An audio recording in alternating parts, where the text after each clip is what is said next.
You are on the right channel. And I haven't turned into a car review channel as much as I would love to do car reviews, but still I want to talk about Mercedes G Wagons. Well, the plural technically is G Wagon because it's German, and G63 AMG. Hello and welcome. My name is William. I am a researcher in sociology at the University of Warwick in the UK, and this is a video series around my latest book, Muslims in the Neoliberal Empire. How does society colonize us and what can we do about it? Why and how it has become a symbol of poverty in the UK, which is paradoxical because these things, think about it, if you want to buy one from new, it's over £100,000. Of course, you can get it on lease, hire purchase and pay monthly, but still you end up paying more in interest than, possibly the original price of the car. And if you buy them from new, within the first 2 years after their release, they lose 50% of their value at least. Depreciation. And also, not to mention that Mercedes has grown increasingly unreliable. This image of, German toughness and reliability, that was true until the late 80s and the early 90s. My dad had a Mercedes 190E, 1.9 if I recall, and we used to drive from Paris to Poland, go over the country and coming back through Europe every year to see the extended family, and this car made probably something like 300,000 miles and was completely fine.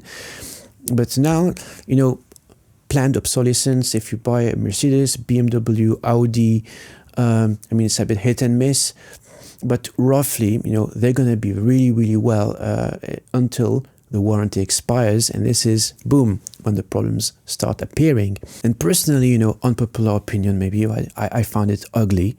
It looks like a cube. I like profiles which are a bit more streamlined. Well, okay, it's spacious, it's comfortable and luxury and stuff, but no, I'm sorry. Unless I need to go off-roading, I'm not buying one of these, and even if I have the money. And even if I could, I'd rather buy a Toyota. But the thing is, it's like some places have become oversaturated with G Wagon. Whether we're talking about East London, Birmingham, like Alum Rock, the North Manchester, Leeds, Bradford, it's like in the poorest areas, you have like a saturation of Lamborghinis and G Wagon. This car has become basically a joke in the sense that if you see a G Wagon, it sends the message that, oh, I still live at my parents' in a council house or a council estate, and yeah, I don't have any financial literacy. I grew up with no money. I want to look rich and successful, but I have no hope. I'm desperate. Because buying G Wagon leaves people with little to no money.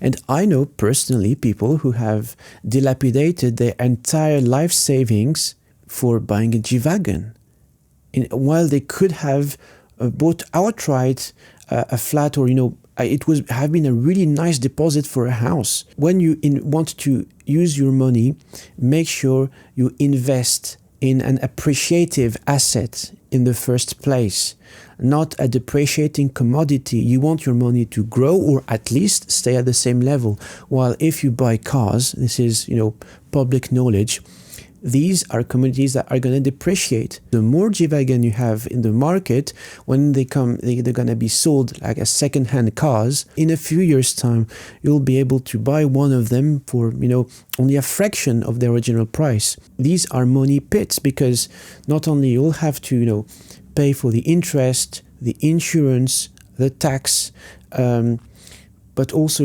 the petrol you'll have to pay for potential repairs, and tires, brake pads, like everything. And this on top of what I mentioned with the interest rates if you'd go HP or PCP. I've released a video some time ago with my brother-in-law where we talk about Muslim car culture in the UK, how back in the days, the uncles, even if they had lots of money, they would go for a Japanese car like a Toyota. And it's only very recently that people with access to credit, with access to PCP, mortgages and stuff, they've started to buy more expensive cars for prestige, for social status. But, as always, we are people of mercy and compassion.